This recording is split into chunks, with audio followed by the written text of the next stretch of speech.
અને હવે વાત કરીએ વલસાડની। વલસાડના દરિયા કિનારા વિસ્તારમાં તાઉતે વાવાઝોડાની અસર જોવા મળી રહી છે, જ્યાં દરિયાકાંઠા વિસ્તારમાં તોફાની પવનો ફૂંકાઈ રહ્યા છે અને ભારે પવનને કારણે તિથલ દરિયા કિનારા પર સ્ટોલના છાપરા પણ ઉડી ગયા। જો કે આ દુર્ઘટનામાં કોઈ જાનહાની સર્જાઈ નહોતી અને બીજી તરફ જિલ્લા વહીવટી તંત્ર દ્વારા લોકોને દરિયા કિનારે ન જવા માટે પણ અપીલ કરવામાં આવી છે, પણ ભારે પવનને કારણે દરિયો તોફાની બન્યો છે। દરિયામાં કરંટ જોવા મળી રહ્યું છે અને દરિયાના આ તોફાની મોજા પણ ઉછળી રહ્યા છે।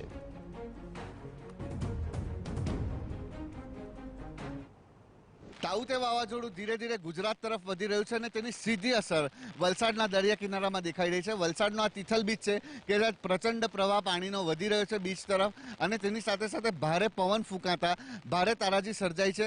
વલસાડના તિથલ પર જે સ્ટોલ બનાવવામાં આવેલા છે, જે વિક્રેતાઓએ જુદા જુદા સ્ટોલ બનાવેલા, એ તૂટીને ખગડધજ થઈ ગયા છે। આપ જોઈ શકો છો કે આ દ્રશ્ય કે થોડા જ સમયમાં જે પવન ફૂંકાયો તેમાં સ્ટોલના જે ઊભા કરેલા હંગામી સ્ટોલ એ તૂટી ગયા છે। તો સાથે સાથે વલસાડ જિલ્લાના તમામ તાલુકાઓમાં વરસાદ પણ નોંધાયો છે અને ખાસ કરીને કાંઠા વિસ્તારમાં વધુ પ્રભાવિત થાય તેની શક્યતાને લઈને અધિકારીઓની ટીમ કાંઠા વિસ્તારમાં પહોંચી ગઈ છે અને લોકોને સ્થળાંતર કરવાની પ્રક્રિયા પણ શરૂ કરી દેવામાં આવી છે।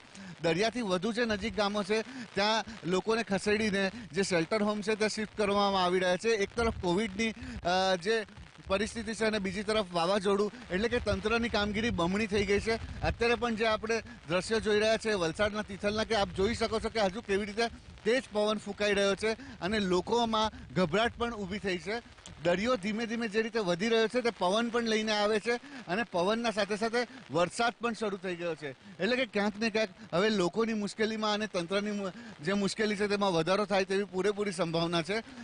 વાવાઝોડુંની જે ગતિ છે એ ગુજરાત તરફ હવે વધતી હોય તેવા સ્પષ્ટપણે નિર્દેશ મળી રહ્યા છે। દરિયાના એકવાર ફરીથી હું તમને દરિયો બતાવીશ કે દરિયામાં કઈ રીતે પાણીનો પ્રવાહ પ્રચંડ અને જોરમાં બીચ તરફ વધી રહ્યો છે। અત્યારે થોડા જ સમય પહેલા આપણે જોયો હશે કે દરિયો થોડો અંદર હતો, પણ જો પાણી જે રીતે વધી રહ્યું છે બીચ તરફ, દરિયામાં અંદર મોટા મોટા મોજા પણ ઉછળી રહ્યા છે।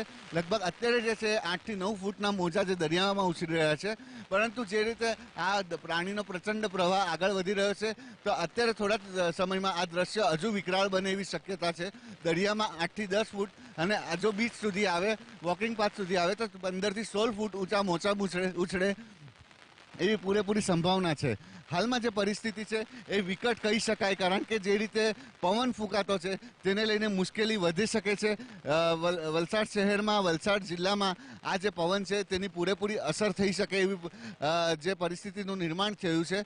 અત્યારે તંત્ર કામે લાગ્યું છે અને જે રીતે જો વાવાઝોડું આ જ પ્રમાણે આગળ વધશે તો પરિસ્થિતિ હજુ વિકટ બની શકે તેવી પૂરેપૂરી સંભાવના છે।